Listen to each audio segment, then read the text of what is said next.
Bueno, vamos a conversar con el presidente de la Asociación de Fiscales, Claudio Uribe, quien se encuentra en Valparaíso. Claudio, muchísimas gracias por acompañarnos.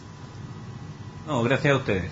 Antes de que conversemos, queremos mostrarle las reacciones justamente del presidente de la Corte Suprema, hablando de su opinión frente al trato que se da a los menores en tribunales. Escuchemos sus palabras y luego conversamos. Siempre el investigador tiene que tratar de traer la menor cantidad de veces al menor al tribunal. La limitaría. Lo que ocurre es que ningún investigador puede desechar esto, y por eso es que es necesario el proyecto de ley que está hoy día en el Parlamento. Pero yo le haría una modificación, que yo le extendería a todos los delitos, e incluso a la calidad de menor, ni siquiera si es víctima o testigo. Es decir, los menores no deben llegar a los tribunales, pero eso es una determinación política. Esto es lo mismo, yo lo he dicho de una sola manera, hay que equiparar, y lo dije y lo repito, hay que equiparar los derechos de los imputados a los de las víctimas. Uno de los derechos es a guardar silencio. ¿Por qué los imputados tienen el derecho a guardar silencio y los menores no? A ver, fiscal Uribe, en primer lugar, ¿es cierto esto de que hay una especie de desbalance en el cual un imputado tiene derecho a guardar silencio, pero eso de derecho, tal como lo presenta el presidente de la Corte Suprema, no lo tiene una víctima? A ver, efectivamente, las víctimas no tienen derecho a guardar silencio, salvo que tengan que declarar contra parientes cercanos, y los imputados sí lo tienen. Ahora, jurídicamente eso tiene razones con las que uno puede estar de acuerdo o no, pero que dicen relación con que al imputado se le reconoce este derecho por un tema de prohibición de la autoincriminación, es decir, nadie está obligado a declarar contra sí mismo, y evidentemente la víctima cuando declara no está declarando contra sí misma, por lo tanto ahí hay una situación distinta, pero efectivamente las víctimas, salvo situaciones excepcionales, no tienen derecho a guardar silencio. Y desde su perspectiva, ¿correspondería hacer una modificación teniendo en cuenta esos principios en que se adujera que la víctima, aunque no se esté autoinculpando, no quiere pasar por el proceso traumático de declarar y por lo tanto no quiere señalar a quien conoce como culpable? A ver, lo primero que yo diría es que los fiscales no obligamos a las víctimas a declarar, pese a que tenemos las herramientas legales para ello. En general, lo que las víctimas hacen es que reciben, digamos, a la fiscalía se contacta con ella, trata de adoptar todas las medidas de protección necesarias con el objeto de que puedan prestar efectivamente declaración en las mejores condiciones posibles.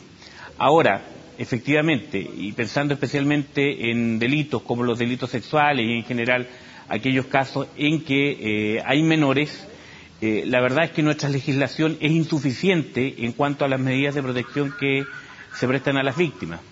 Fiscal, ¿es factible lo que dice como una aspiración o como un ideal tal vez el presidente de la Corte Suprema en cuanto a que ojalá no declararan menores, no solamente cuando han sido víctimas de abusos sexuales, sino en cualquier circunstancia, no declararan menores en los juicios? ¿Es posible, es factible algo como eso?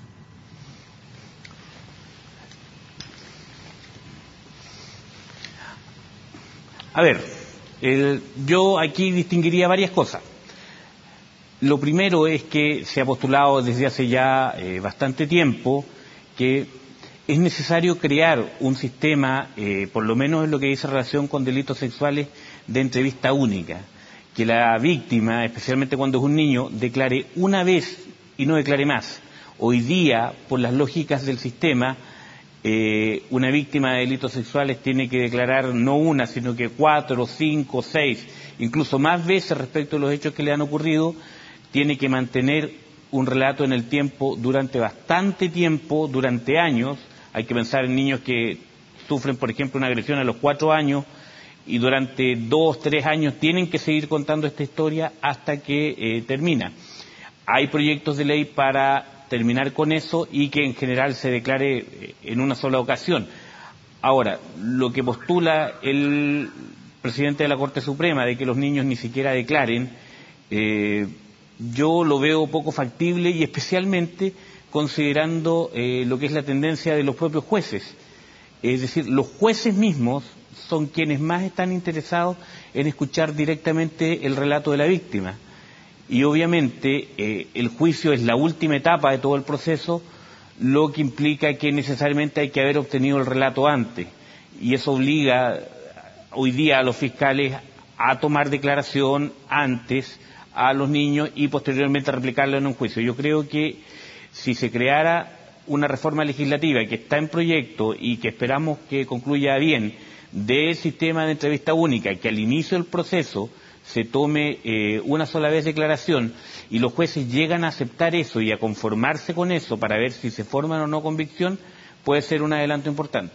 Ahora, siendo en general súper recomendada la entrevista única, sobre todo para los chicos, para los menores víctimas de delitos sexuales, ¿cómo se hace cuando en una primera instancia de repente no quiere declarar el niño porque está muy cerca de un evento traumático y pasa el tiempo y luego sí se va convenciendo de querer hablar y tal vez en una segunda entrevista sí se anima a hacerlo?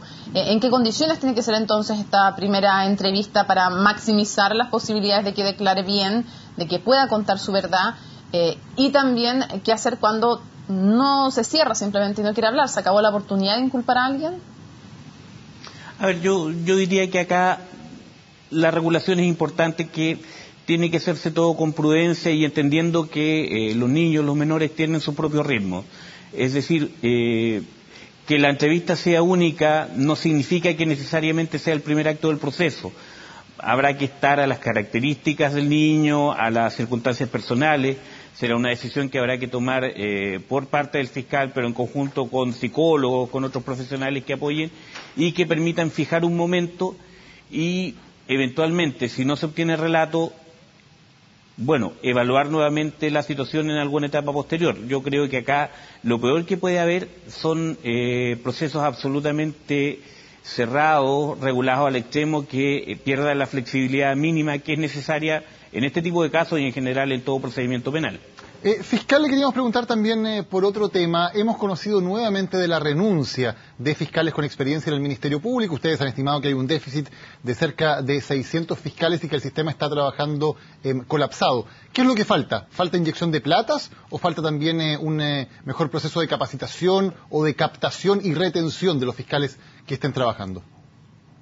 A ver, en el tema de capacitación yo diría que siempre es importante capacitarse, siempre es importante mejorar, pero hoy día no se saca nada con capacitar a los fiscales, si los fiscales ni siquiera tenemos tiempo mínimo necesario para hacer investigación. Pongo un ejemplo.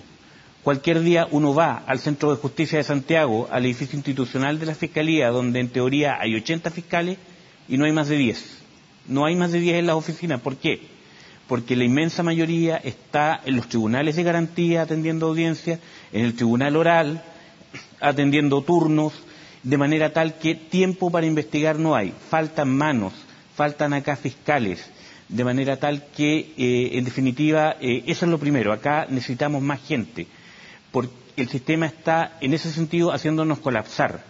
No tenemos la capacidad de atender las causas. Esa es la realidad. Hoy día, el promedio de ingresos por fiscal al año es de 2.000 causas y estaba estimado para 1.000 causas al año. En definitiva, entonces, las matemáticas son simples, no hay quien aguante. Eso es lo primero. Y en ese sentido, ¿qué le parece a usted como política la designación de fiscales con dedicación exclusiva? El último caso, en el caso Bombas, a petición del gobierno. Porque eso significa que tiene que dejar muchas causas, tiene que traspasarlas y por lo tanto eso significa un problema de seguimiento en las causas y también un problema de sobrecarga del sistema. En un caso como el caso de la colocación de Bombas, ¿corresponde un fiscal de dedicación exclusiva? A ver, la decisión que se ha tomado por parte de la Fiscalía Nacional y de los fiscales regionales de designar fiscales exclusivos para estas causas, yo la tildaría de una decisión casi heroica, porque significa tomar los poquísimos recursos de que disponemos para concentrarlos en algunas causas que lógicamente se consideran muy relevantes, pero se paga un costo altísimo en lo que dice relación con la redistribución del recurso humano que nosotros tenemos, que es mínimo. O sea, esto es literalmente vestir un santo para desvestir otro. Obviamente, cuando hay carencia, la autoridad tiene que decidir qué es lo que privilegia, y yo me imagino que es correcto privilegiar temas de tan alta conmoción como los de Bombas, pero tengamos claro que mientras no tengamos una dotación mínimamente equiparable a la que se necesita, esto tiene costos para todas las causas y tiene costos en definitiva para víctimas de muchas causas que van a dejar de ser atendidas producto de estos fiscales exclusivos.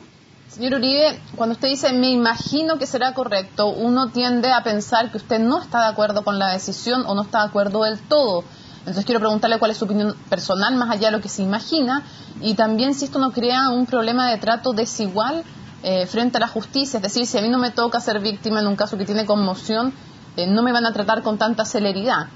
¿Cuál es su opinión personal, si se justifican o no? A ver, la designación de fiscales exclusivos es una atribución de los fiscales regionales, del fiscal nacional, y ellos tienen los antecedentes que yo no tengo, de manera tal que me cuesta, en ese sentido, entrar a criticar algo de lo que no tengo todos los antecedentes. Ahora, lo que sí puedo decir respecto a este tema de la igualdad ante la ley, y en definitiva la igualdad ante el Ministerio Público, que hoy día tenemos un problema grave de acceso a la justicia hoy día, sin necesidad de que haya o no haya fiscales exclusivos. ¿Por qué? Porque está la cantidad de causas que es realmente una suerte que cuando uno hace una denuncia ella pueda ser investigada con calidad. Y eso puede ocurrir, pero también es posible que no ocurra, porque son demasiadas causas.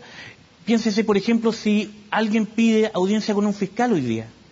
Los fiscales pasan todo el día en audiencia, si no están de turno, tienen que dedicar algún tiempo a la investigación. ¿A qué horas van a atender una víctima? ¿Fiscal? Es muy difícil hacer eso. ¿Y ustedes entonces, han tenido... hoy día tenemos un problema grave. Ustedes... Diga. Cuando hay cambio de gobierno, me gustaría que evaluara cuál fue la acogida que tuvieron sus peticiones en el gobierno anterior y si en este gobierno han tenido una recepción peor, mejor, igual, o definitivamente ustedes sienten que transversalmente la clase política no está sensible a este tema o no está dispuesta en este minuto a aportarle más fondos al Ministerio Público. A ver, yo diría que el gobierno de la presidenta Bachelet asumió con un compromiso hacerse cargo de esta situación. Eso está en el programa de gobierno, el fortalecimiento del Ministerio Público. Nosotros hemos lamentado que durante bastante tiempo el Ministerio de Justicia, si bien ha sido muy diferente para atendernos, se ha concentrado más bien en tratar de, revisar las cifras que están disponibles, que están en todos lados, pero de revisarlas, de darle vuelta, a ver qué podemos hacer, como si hubiese tiempo para estudio. Nosotros creemos que ya es tiempo de soluciones, que los diagnósticos están hechos ya hace mucho rato, por lo menos hace 4 o 5 años. Ahora, ha anunciado la Presidenta de la República hace muy poco que van a venir modificaciones, que va a venir fortalecimiento del Ministerio Público, y la verdad es que nosotros estamos a la espera de ver si lo que se va a implementar es un parche curita o es una solución real a estos temas, digamos. Perfecto, fiscal Uribe, vamos a ver entonces si es una solución real o un parche curita finalmente lo que les ofrece este gobierno. Muchísimas gracias por habernos acompañado. No, gracias a ustedes.